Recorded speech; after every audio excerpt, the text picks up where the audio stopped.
कहते हैं दिल्ली के सिंहासन का दरवाजा यूपी से ही खुलता है। वजह है देश का सबसे बड़ा सूबा जहां लोकसभा की 80 सीटें हैं, जो लोकसभा की कुल सीटों का 7% है और पीएम मोदी के नारे 400 पार का 20%। जाहिर है 80 का दम दिखेगा 24 की जंग में। सपा प्रमुख का दावा है कि इस बार यूपी में एनडीए होगा बेदम, क्योंकि साइकिल पर सवार पीडीए का चलेगा दम। शायद इसलिए डी को शामिल करने वाले अखिलेश ने जेल का दौरा किया और सपा के बुजुर्ग नेता खान साहब से मुलाकात की। कौन है खान साहब और क्यों डी के लिए जरूरी है खान की सहमति? देखिए हिंदी खबर की इस खास रिपोर्ट में। उत्तर प्रदेश में मिशन 80 को लेकर समाजवादी पार्टी के प्रमुख अखिलेश यादव ने पीडीए का नारा दिया है। पी यानी पिछड़ा, डी यानी दलित, ए यानी अल्पसंख्यक। पीडीए के दम पर ही समाजवादी पार्टी के राष्ट्रीय अध्यक्ष अखिलेश यादव प्रदेश की सभी 80 सीटों पर साइकिल का पहिया घुमाने का दम भर रहे हैं।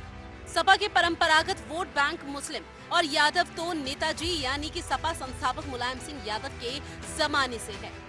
अब अखिलेश यादव ने दलितों को भी अपने साथ जोड़ने की रणनीति बना ली है।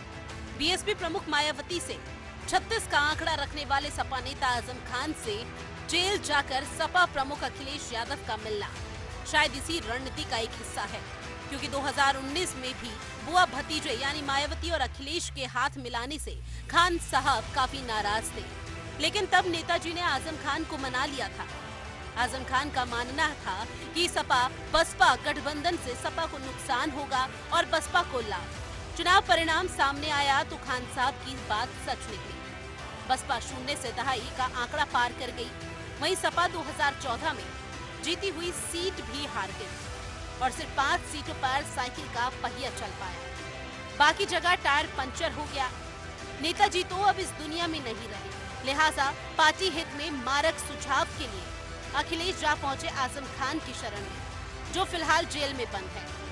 अखिलेश यादव के दावों से ऐसा लगता है कि वो दलितों को लेकर आजम खान की जो नाराजगी है उसे कम करने में शायद कामयाब हो गए हैं, या यूं कहें कि खान साहब की सहमति मिल गई है। तभी तो आजम खान ने मुलाकात के बाद सपा प्रमुख ने दम भरा है कि पीडीए ही एनडीए को हराने का दम रखता है, खासकर उत्तर प्रदेश में। रामपुर की टिकट को लेकर के और टिकट लेकर के भी चर्चा हुई है। देखिए ये पीडीए ही जीतेगा, पीडीए ही जीतेगा, पीडीए ही एनडीए को हराएगा और पीडीए से घबराई हुई है सरकार। सरकार ये कोई नया तरीका नहीं है, ये समय बहुत बलवान है।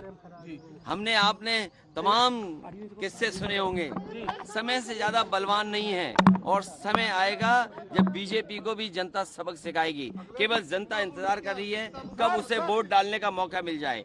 तो सुना आपने अखिलेश यादव ने क्या कुछ कहा। समय बलवान होता है, समय सबका हिसाब रखता है। जो समय के साथ नहीं चलता वो पीछे रह जाता है। सपा पीछे नहीं है, क्योंकि सपा की सवारी साइकिल है जिसका पहिया निरंतर घूमता रहता है। सपा का फॉर्मूला पीडीए ही एनडीए की विजयी रथ को रोकेगा, क्योंकि डबल इंजन की सरकार में सबसे ज्यादा पेपर लीक उत्तर प्रदेश में ही हुए, जिससे पीड़ित छात्र और उसके परिजन काफी दुखी हैं। वो लोकसभा चुनाव में बीजेपी के खिलाफ वोट करेंगे।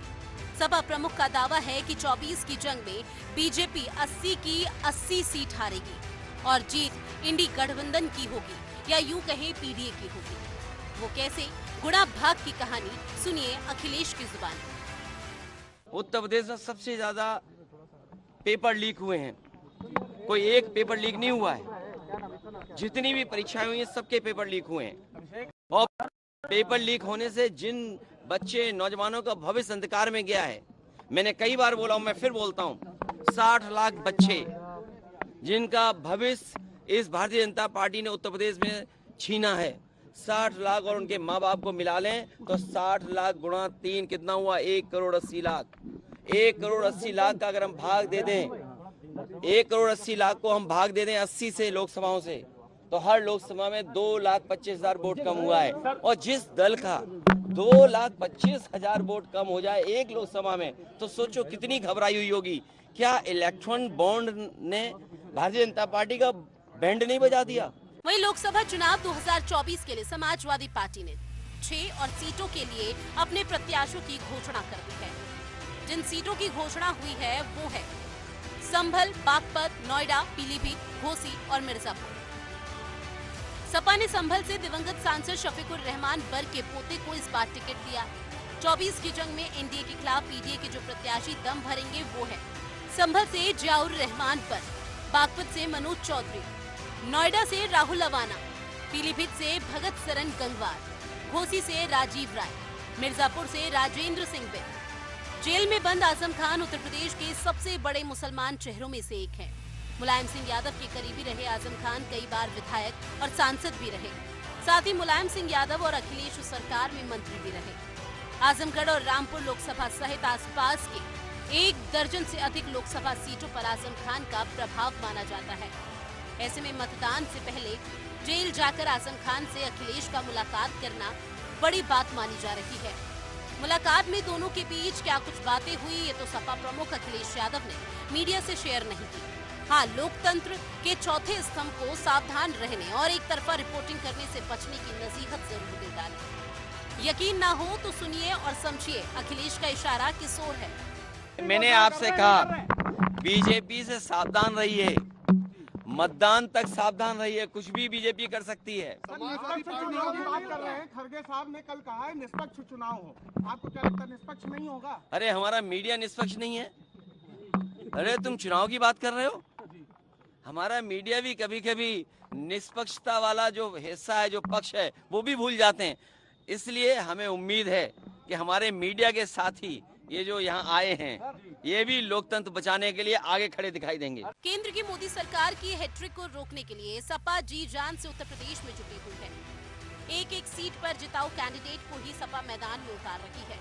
साइकिल की जीत को सुनिश्चित करने के लिए ही सपा प्रमुख अखिलेश यादव ने रातों रात नोएडा का प्रत्याशी ही बदल दिया, ताकि लगातार 2 बार से सांसद डॉक्टर महेश शर्मा को तीसरी बार संसद की सीढ़ियां चढ़ने से रोका जा सके।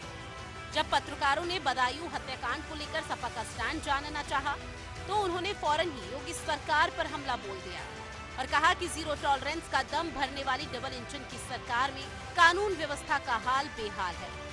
अपराधियों में कानून का खौफ बिल्कुल नहीं है, या यूं कहें कि बिल्कुल शून्य है। क्या आज उत्तर प्रदेश में लोग सुरक्षित हैं? कहाँ घटना नहीं हो रही?